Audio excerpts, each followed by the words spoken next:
Episode 71. Repi kembali dari luar kota setelah beberapa hari dari kejadian Bening ospek waktu itu. Sekarang Bening sudah resmi jadi mahasiswi jurusan bisnis. Ia pergi dan pulang kuliah diantar jemput Gara. Malam ini pula Nyonya Besar datang mengunjungi Bening ke rumah barunya. Ia berdecak kagum melihat rumah pilihan Gara untuk Bening. Tapi harusnya Bening itu tinggal saja dulu dengan Mama.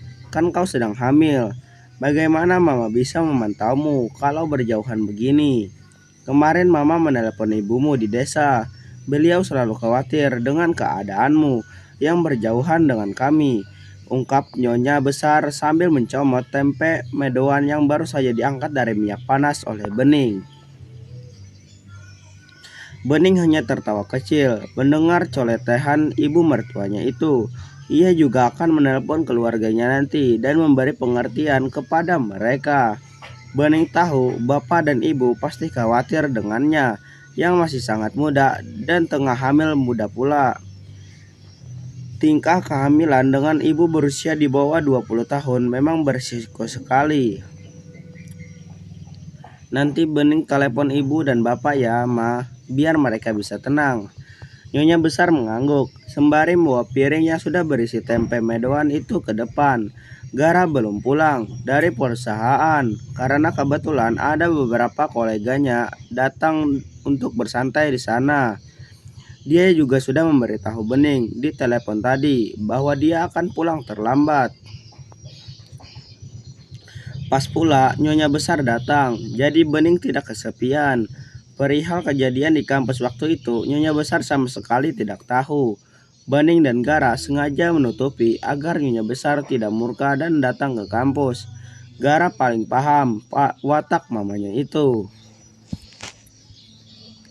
Ketika sedang bersenda gurau, sembari menikmati cemilan ringan itu, bel rumah Bening berbunyi. Bening bergegas ke depan, sementara Nyonya Besar tetap di tempatnya. Bening mengulurkan dahi, entah siapa yang akan berkunjung ke rumahnya itu. Karena setahunya, yang tahu kediaman barunya bersama Gara hanya dia, Gara, Nyonya, dan Tuan Besar. Oh, mungkin security yang bertugas juga malam, pikir Bening di dalam hatinya.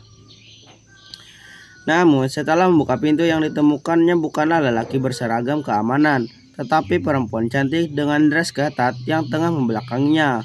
Perempuan itu berbalik. Bening memaksa seulas senyum yang dibalas tatapan sengit hendak membunuh.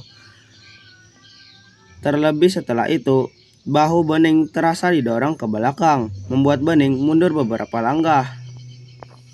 Repi sudah pulang. Jangan banyak basa-basi. Repi memandang sinis dirinya, lalu merengsek masuk dan memandang sekeliling dengan tangan terkepal. Hebat kamu ya, cuma dengan meminta kau bisa dapat semuanya, desis Repi penuh kemarahan. Bening menarik napas panjang. Ia sudah menduga rumah ini akan membawa perpecahan lagi di antara dirinya dan istri pertama Gara. Maaf mbak, tapi ini memang Mas Gara yang membelikan. Aku tidak pernah memintanya. Kau kira aku percaya? Repi mendekat, lalu mencengkram dagu Bening dan menghempaskannya ke samping kemudian. Seperti itulah kenyataannya, Mbak. Muak aku melihatmu. Aku sudah cukup bersabar melihat membiarkan kau berebut semua yang harusnya menjadi milikku. Gara, mertuaku, sekarang kau ingin menguasai perlahan hartanya. Suara melengking Repi memancing Nyonya Besar yang tadinya tidak tahu ada perempuan itu keluar. Hentikan Repi, Bening tidak bersalah, kata Nyonya Besar sambil melipat kedua tangannya di depan dada. Ia berdiri tak jauh dari mereka. Mama juga membelanya sekarang, tanya Repi dengan pandangan marah dan terluka.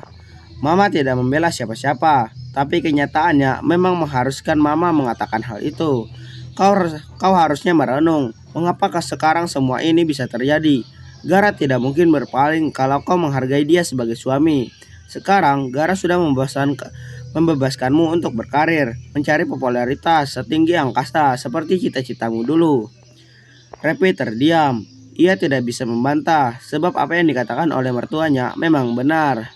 Tapi dia merebutnya, Ma. Lihat, sekarang Gara memberikannya rumah sebagus ini. Gara bahkan tak meminta izinku. Sudah, Gara tahu apa yang harus dilakukannya. Jangan membandingkan kau dengan Bening. Jangan membandingkan apa yang kau dapat dengan apa yang Bening punya sekarang. Ini hanya sebagian kecil dari semua kebaikan yang pernah Gara berikan kepadamu. Repi menatap Bening semakin sengit. Ingat, Gara hanya menginginkan rahimmu, bukan hatimu.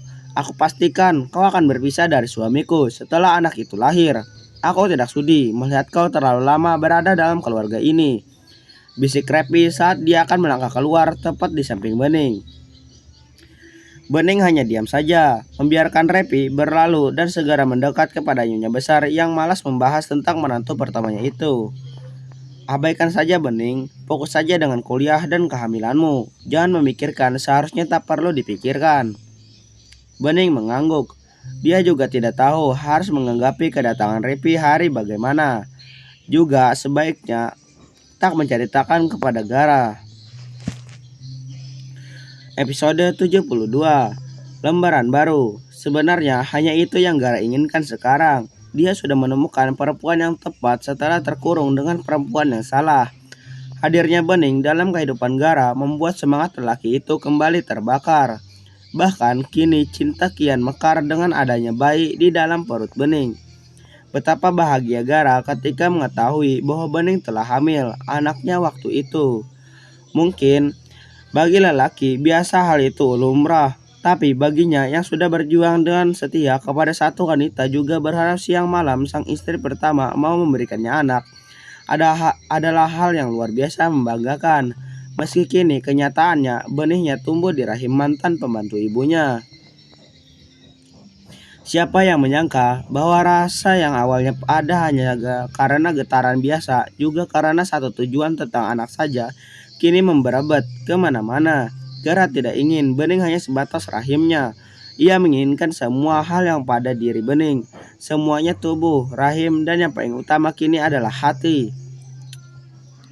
Hati Bening. Malam itu, ketika Gara baru saja pulang, pintu rumah Bening terbuka dengan Bening yang menyambut Gara hangat. Mencium takjim punggung tangan sang suami, lalu membantu membawa jasnya, dan Gara tak sungkan mendaratkan ciuman penuh rindu di kening Bening. Bening sudah masak makanan kesukaan Mas Gara. Bening siapkan ya, Mas Gara mandi saja dulu. Sudah Bening siapkan juga air hangatnya. Gara mengangguk, seraya mengusap lembut rambut Bening lalu membiarkan istrinya itu ke dapur untuk menyajikan makan malam. Padahal bersama teman-temannya tadi Gara sudah makan. Tapi Gara sengaja makan sedikit, hanya untuk menghormati mereka. Selebihnya, ia lebih tertarik makan di rumah. Selesai mandi, dengan sudah menggunakan kaos tidur dan celana pendek, Gara turun ke ruang makan. Bening menyambutnya, lalu mengajak Gara duduk bersama untuk mengisi perut. Kau sudah makan? Tanya Gara pada Bening yang segera mengangguk. Semenjak hamil, jadi suka cepat lapar Mas Gara. Maaf ya, Bening makan duluan tadi. Gak masalah sayang. Mas malah kepikiran kalau kau sengaja melaparkan perut hanya untuk menunggu Mas pulang. Tidak boleh ya, harus segera makan kalau memang sudah lapar. Bening tersenyum, lalu mengangguk. Gara kemudian mulai asyik menyantap makanannya. Bening memperhatikan sambil bertopang dagu. Ia suka melihat Gara yang lahap memakan masakannya. Ada apa? Apa ada yang kesini tadi? Tanya Gara seolah menyadari bahwa Bening seperti habis menerima tamu. Ya, ada mama Mas. Gara mengangguk. Apa mama sendiri? Tanya Gara lagi. Bening segera mengangguk. Bening menggigit bibirnya, pertanda ingin mengatakan juga bahwa tadi Repi bertandang di rumah itu. Namun ia sulit mengatakannya. Siapa yang datang selain mama sayang? Tanya Gara tanpa mengalihkan pandangannya dari mangkok berisi sup sangat. Katakan saja. Mas Gara lebih suka kau jujur daripada menutupi sesuatu walau itu baik menurutmu. Mendengar nada lembut tapi tegas itu, akhirnya Bening menarik napas panjang dan mengembuskannya. Barapi kesini juga tadi Mas Gara, ujar Bening pelan. Gara mengangguk-angguk, paham, lalu tak bertanya banyak hal lagi. Yang jelas dia tahu pasti Repi membuat ulah lagi di rumah itu. Gara tersenyum kepada Bening, membuat Bening merasa lega. Sepertinya Gara tak berpikir macam-macam. Namun ternyata Bening salah. Karena keesokan harinya setelah selesai mengantar Bening ke kuliahan, Gara menyempatkan diri datang ke rumahnya dan Repi. Ketika masuk ke dalam, ia melihat Repi baru saja keluar dari kamar mandi. Kamar hanya dengan memakai handuk. Ia baru saja selesai mandi. Gara, aku kangen. Repi mendekat, berusaha memeluk Gara yang dia mematung, tapi kemudian melepaskan perempuan itu. Apa tujuanmu datang ke rumah Bening semalam? Rumah Bening itu rumahmu. Artinya aku juga berhak datang ke sana kapan saja. Rumah itu atas nama Bening. Kau masih bebal, masih suka mengusik Bening. Aku tidak mengusiknya, tapi aku hanya benci dia mendapatkan apa yang seharusnya hanya aku yang mendapatkannya. Gara, aku sungguh tak sabar untuk engkau menceraikannya, seperti janjimu padaku sebelum menikahi perempuan murahan itu. Gara menoleh, menatap tajam Repi yang menyebut Bening sebagai perempuan murahan. Siapa yang akan menceraikan Bening? Tanya Gara menantang. Repi mengerjapkan matanya. Ia tertawa sesaat, menganggap Gara hanya sedang berlelucon kepadanya. Loh, kesepakatan awal kan itu sudah jelas ya Gar. Kamu akan menceraikan gadis kampung itu setelah anak itu lahir. Jangan mengaturku Sela, aku tidak akan menceraikan Bening. Aku sudah bertekad untuk menjadikannya selama sebagai istriku. Bagai tersambar petir, Repi mengapalkan jemari. Ia mendekat ke arah Gara, lalu membuka handuknya hingga tubuh polosnya yang indah tak tampang. Ia mencoba menciumi Gara, tetapi Gara menyentaknya perlahan. Gara, kau tidak bisa mengingkari janjimu begitu kepadaku. Hentikan Sela, aku tidak akan menceraikan Bening. Ingat, jangan cari ulah di rumah Bening. Sekali lagi kau melakukan itu, kau akan tahu akibatnya. Gara kemudian turun dan berlalu. Repi mengapalkan tangannya. Ia tidak bisa menahan kemarahan hingga kembali melempari apa saja yang di dalam kamarnya. Merasa terhina karena harus dikalahkan Bening, sang gadis desa yang dulu hanya seorang pembantu. Perempuan sial. Ia mendesis, menatap kosong ruang berantakan itu. Ia mengapalkan jari, memukul perutnya berkali-kali, menyalahkan rahimnya yang tak berfungsi lagi. Episode 73. Bening, nanti siang kita mau kongkow loh di mall. Kebetulan ada teman satu kelas kita lagi ulang tahun. Kau ikut ya? Tanya salah satu teman satu fakultas dengan Bening. Ini adalah kali kesekian Bening menolak ikut teman-temannya untuk nongkrong bareng-bareng. Maaf ya, aku nggak bisa. Ya, Bening, gak pernah bisa deh perasaan. Bening hanya tersenyum. Ia memang tidak mau karena yang pertama dia sangat menghormati Gara. Gara sangat memperhatikan gerak-geriknya. Juga Gara pasti tidak mau trauma yang dulu pernah dirasakan ketika masih bersama Repi kembali terulang. Bening ingin Gara yakin dia bukan Repi yang pembangkang. Yang kedua, Bening memang lebih suka di rumah, melakukan pekerjaan rumah, berkebun, membuat kue, dan segala hal tentang kegiatan rumah.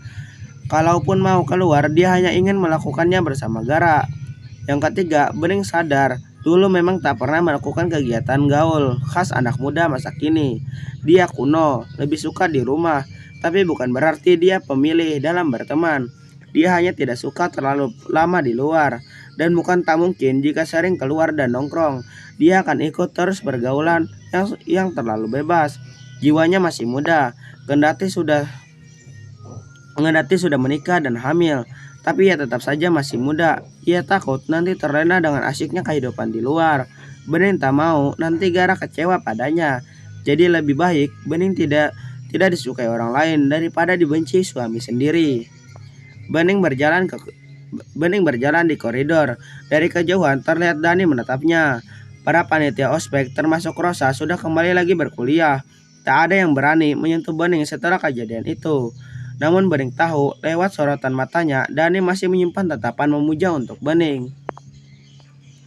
Bening tersenyum semirgah melihat Gara yang nampak semakin tampan dan maco duduk bersandar di badan mobil menunggunya. Gara tak segan merentangkan tangan, menyebut Bening ke dalam pelukan dan memberikan kecupan di keningnya. Masih ada mata kuliah sore nanti, tanya Gara penuh perhatian. Tidak ada kok Mas Gara. Baguslah, Mas Gara mau mengajakmu pergi. Kita mau kemana? Mas Gara, tanya Bening penasaran. Ke mall, Mama rewel. Dari pagi tadi telepon Mas Gara. meminta Mas Gara membawamu membeli baju khusus ibu hamil. Bening tersenyum mendengarnya. Lalu mereka masuk ke dalam mall, diikuti tatapan iri dari para mahasiswi yang melihat kemesraan Gara dan Bening. Sementara itu, di sebuah tempat lokasi syuting, Repi tengah didandani oleh seorang makeup artis. Ia akan beradu akting dengan lelaki luar negeri.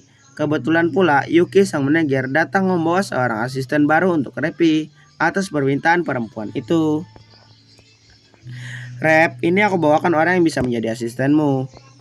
Repi menoleh, melihat sekilas gadis samping Yuki yang tersenyum senang melihat Repi. Udah ada pengalaman memangnya jadi asisten artis? Tanya Repi datar masih dengan keadaan di make up. Udah kok mbak, sebelumnya udah pernah kerja jadi asisten Bahana. Jawab gadis itu sambil menyambut salah satu artis lain yang tentu dikenal baik oleh Repi. Terus kok berhenti? Tanya Repi. Bahana kan udah gak jadi artis lagi setelah menikah seminggu yang lalu mbak. Repi mengangguk. Ia baru ingat rekan satu profesinya itu sudah pensiun dini dari dunia entertainment. Tak urung, hal itu mengingatkan pada diri sendiri yang tetap bertahan di dunia hiburan sampai membuat suaminya tak cinta lagi. Oke, mulai hari ini kamu bisa jadi asistenku. Nanti sepulang aku syuting bawakan barang-barangku di dalam.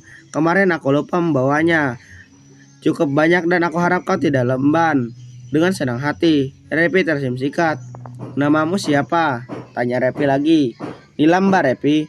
Repi mengangguk lalu mengibaskan tangan dengan sombong. Ia masuk ke ruang syuting dengan sudah berdandan rapi dan cantik. Nilam, bawakan aku air mineral. Repi berteriak dari dalam membuat Nilam tergopoh-gopoh untuk membongkar barang di dalam tas besar Repi. Ini mbak, Nilam menyodorkan air mineral itu kepada Repi yang segera menerimanya.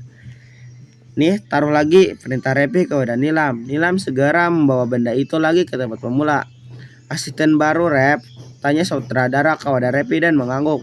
Bisa tahan gak dia sama mulut dan jarimu yang suka membantai itu? Sang sutradara meledek Repi yang hanya tertawa sinis.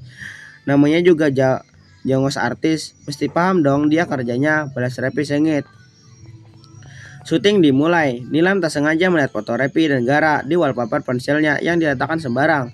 Ganteng banget suaminya Mas Repi, desis Nilam. Lihat apa kamu? Jangan sembarangan pegang barang Repi. Dia orangnya cepat marah loh, Bayuki memperingatkan. Nilam segera mengangguk, paham kemudian sibuk dengan ponselnya sendiri. Beberapa bulan ini dia mencari sahabatnya, tapi belum ketemu juga. Bening pasti jadi pembantu, begitu pikir Nilam. Episode 74. Bening dan Gara pulang dari mall setelah pos berkeliling dan membeli cukup banyak barang. Dress cantik, simpel, sudah banyak Bening beli dan bawa pulang. Nyonya besar memang sedikit cerewet karena ia sangat memperhatikan Bening yang sedang hamil. Bening tidak boleh pakai celana jeans. Bening tidak boleh pakai jaket kalau sedang keluar dan sederet wajangan lain yang selalu Bening dengar hampir setiap hari melalui telepon. Lagi apa sih Mas Gara? Tanya Bening ketika melihat Gara memotret dress yang ia beli untuk Bening. Nih kirim ke mama biar gak bawel lagi. Gara tertawa sambil menunjuk foto-foto yang baru saja dia ambil dan sudah terkirim ke nyonya besar yang membalasnya dengan emotikon jempol. Mas Gara sama mama itu dekat sekali ya. Bening suka melihatnya. Gara mendekat ke arah Bening lalu merangkul istrinya itu. Ia mengajak Bening duduk di balkon atas sambil menikmati senja. Iya, Bening anak laki-laki mama cuman Mas Gara, bungsu lagi. Gimana mama gak sayang banget? Dari dulu juga apapun yang terjadi sama Mas Gara, mama paling paham. Makanya Mas Gara sangat ingin memberikan mama dan papa cucu. Walaupun mereka sudah mendapatkan masing-masing satu dari kakak Mas Gara.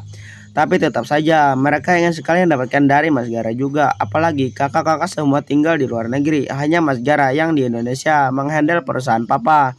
Tumpuan harapan mereka hanya Mas Gara. Terus kalau seandainya anak kita nanti perempuan, apa mama dan papa akan kecewa ya Mas Gara? Tanya Bening tiba-tiba. Gara tersenyum lantas merabakkan kepala Bening ke bahunya. Tidak Bening, perempuan dan laki-laki sama saja. Mereka akan menerimanya dengan sangat terbuka.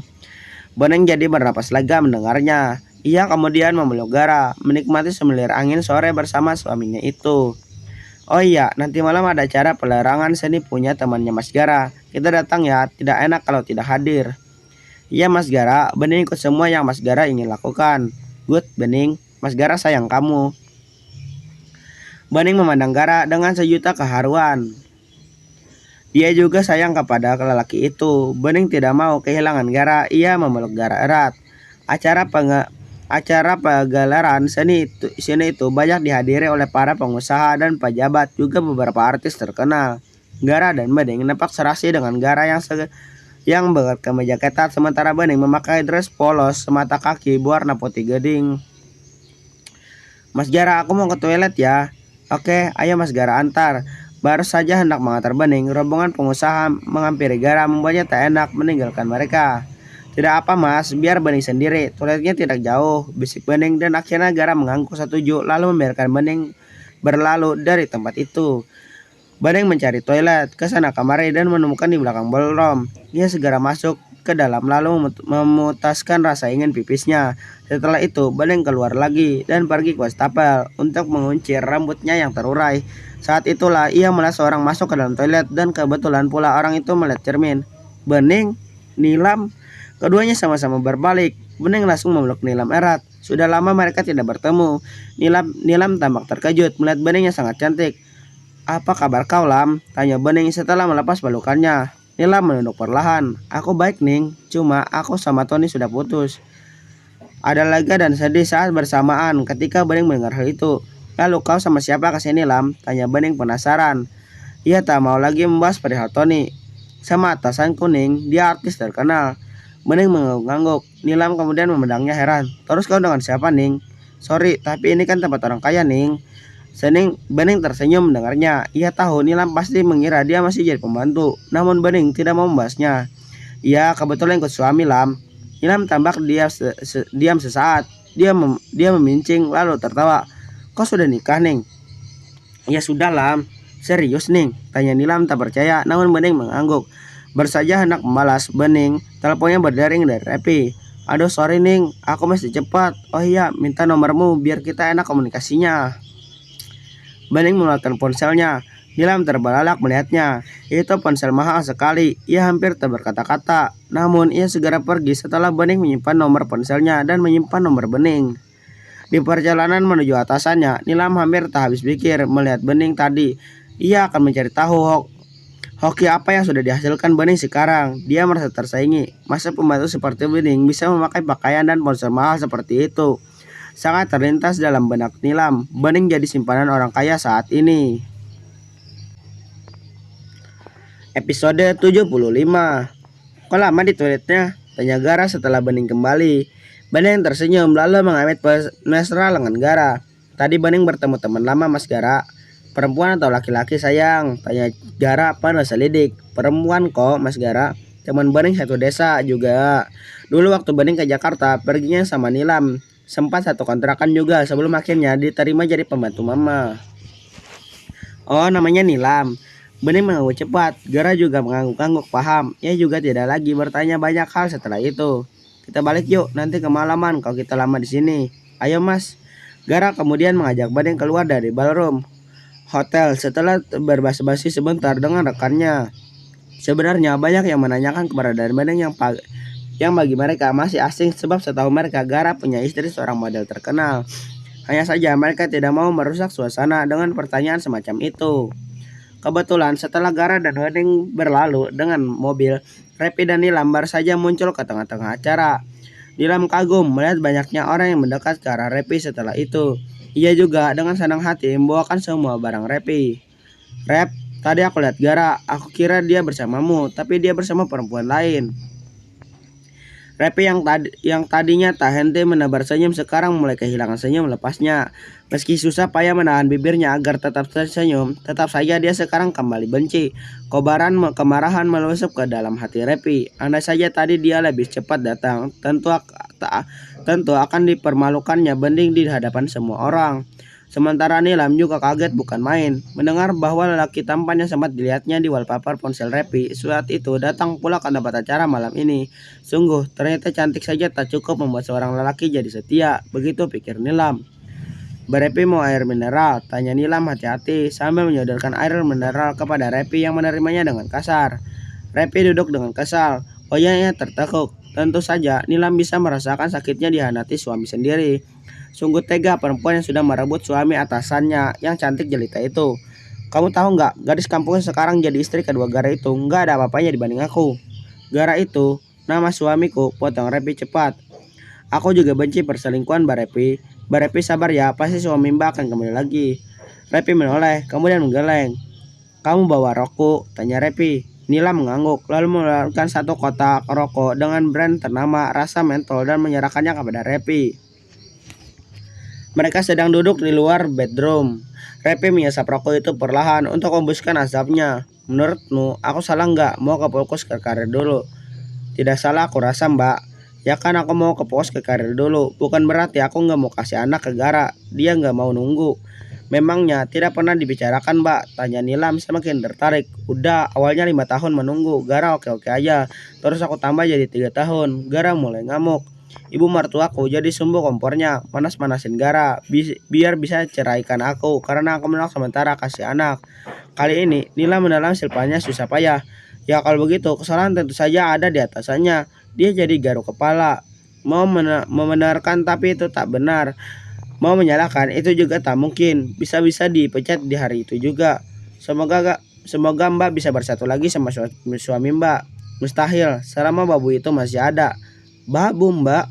Ya dia babu ibu mertuaku. Terus menggoda suamiku dan akhirnya merebut suamiku. Ya kucing dikasih ikan asin pasti ditangkap.